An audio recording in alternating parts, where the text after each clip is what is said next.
When I began breastfeeding, I was blindsided by how difficult it was.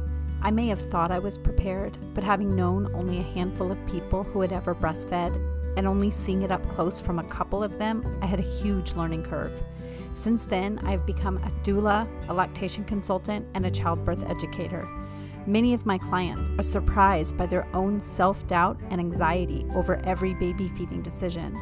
And in the years that I've been connecting with people during pregnancy and breastfeeding, I've seen time and time again that those anxieties are reduced through hearing from others about their experiences without judgment or fear. Welcome to the Milk Making Minutes. I'm your host, Lo Nigrosh. I invite you to sit back and listen in to reduce your breastfeeding anxiety through explorations of real-life breastfeeding. Hi, welcome to episode 26 of the Milk Making Minutes, another quick hit episode. So I want to talk for a little bit about postpartum depression and breastfeeding and the relationship between the two. And the reason I feel like it's appropriate to talk about this right now is because of the 25 episodes that have been released so far. There have been 7 episodes where postpartum depression or postpartum anxiety have played a key role in the story being told by my guest. And that's a major percentage. And breastfeeding and postpartum depression, it's hard to tell, the studies are inconclusive about what the relationship is between them. Some studies show that breastfeeding success decreases the rates of postpartum depression. Some studies show that struggles with breastfeeding increase the rates of postpartum depression. Every study and the study design might come to different conclusions. And so it really is a difficult thing to study because so many factors play in to postpartum depression. And often it has a hormonal component, and breastfeeding is hormonal in and of itself. And so it's really difficult to design a study where you can come to an exact causal relationship. One of the things to be thinking about are the risk factors. So if you have a personal history already or a family history of depression, if you have a substance use history, if there's any marital discord, if there's isolation where you're far away from friends or family, if there's a history of family violence, even as a child, if there's a history that might come up, if there's poverty, if there's a difficult infant temperament, then you're more likely to have postpartum depression. Young maternal age, teen moms, if you're a mom of multiples, it's more likely to result in postpartum depression. Mothers of preterm infants, and then anyone dealing with stressful transitions. So moves, stressful work transitions, we see higher rates of postpartum depression in those instances. We know that postpartum depression affects about 1 in 7 women. And that's different from the baby blues, which affect about 50% of people. And the difference between those two things, the baby blues might occur in about 50% of people after giving birth, but those symptoms tend to go away after the first 2 weeks. Providers use, when they are trying to determine if somebody has postpartum anxiety, they have something that's called the Edinburgh scale, and it's 10 different questions that they ask.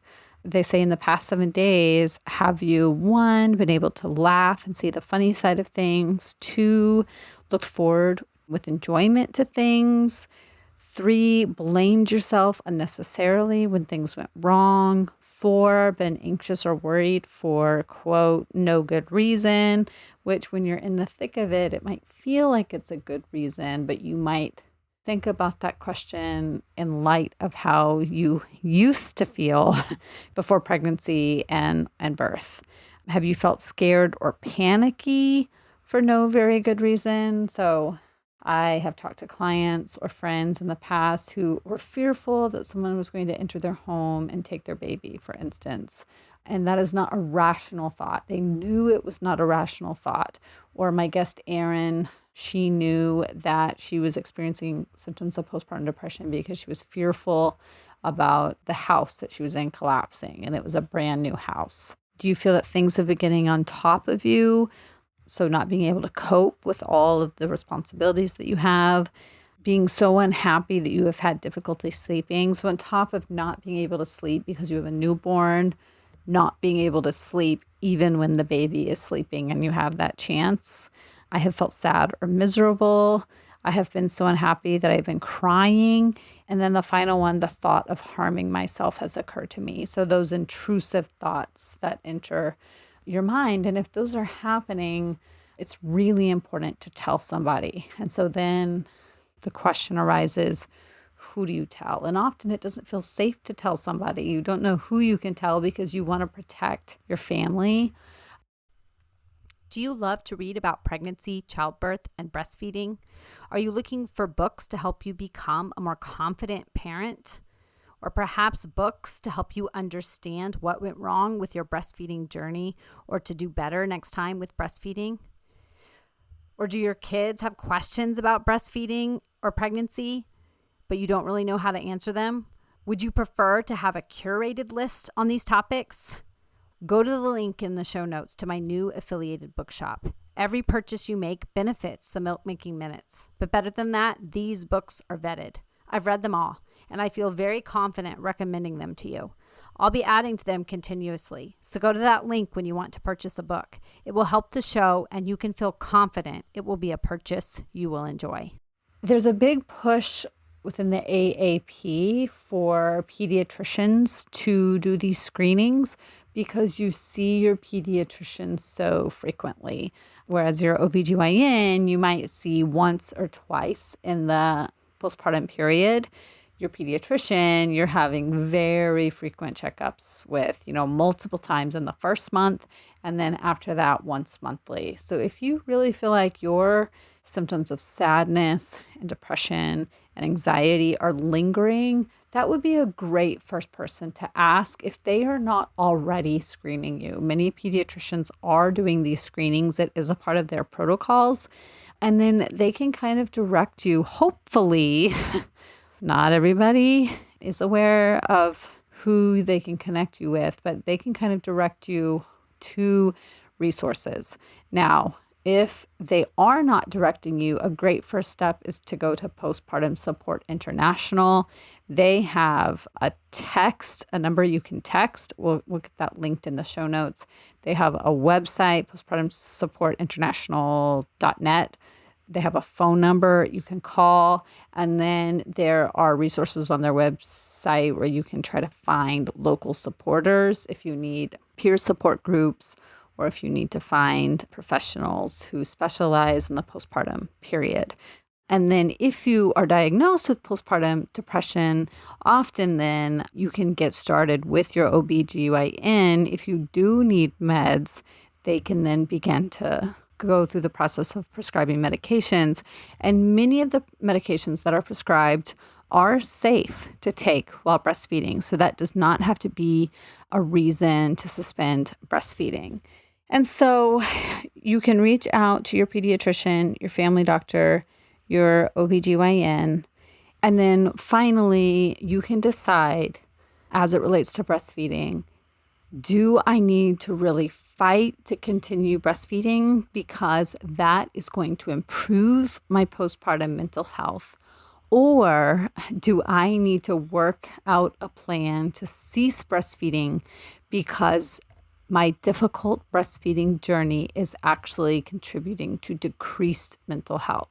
And we've heard both stories on the Milk Making Minutes. So an example of somebody needing to come up with a different plan is episode 6, Danielle, episode 14 with Olivia. Both of them were having increased anxiety with continued attempts at breastfeeding and pumping and needed to change their plan in order to improve their mental health. And then an example of somebody who knew that they needed to improve breastfeeding in order to improve their mental health. is that episode with Jess that just happened, episode 17. And then Aaron kind of talked about that we just had, episode 25, how improved breastfeeding was a factor in improved mental health, sort of. It wasn't as, she had other things going on as well. So you can go back and listen to those, and we'll link those in the show notes for you as well. So you don't have to suffer alone. One thing to be aware of is that symptoms of postpartum depression can linger for as long as 2 years after the birth of a child, and that they often commonly occur in subsequent children. It's not always the first child. So one of the ways that you can reach out for support is by joining the Milk Making Minutes community group. If you need that to be your starting place for a safe place to ask questions, many people in that group have experienced symptoms of postpartum support and anxiety. And if you just need a small, safe community of like-minded people to say, hey, I think I might be experiencing this. Can somebody please help me? I know you would get an outpouring of support. So that will be linked in the show notes as well. It's the Milk Making Minutes community group. So please join that on Facebook as a starting place for help if you need. In just a few days, there will be another episode with another amazing guest walking through their story of breastfeeding.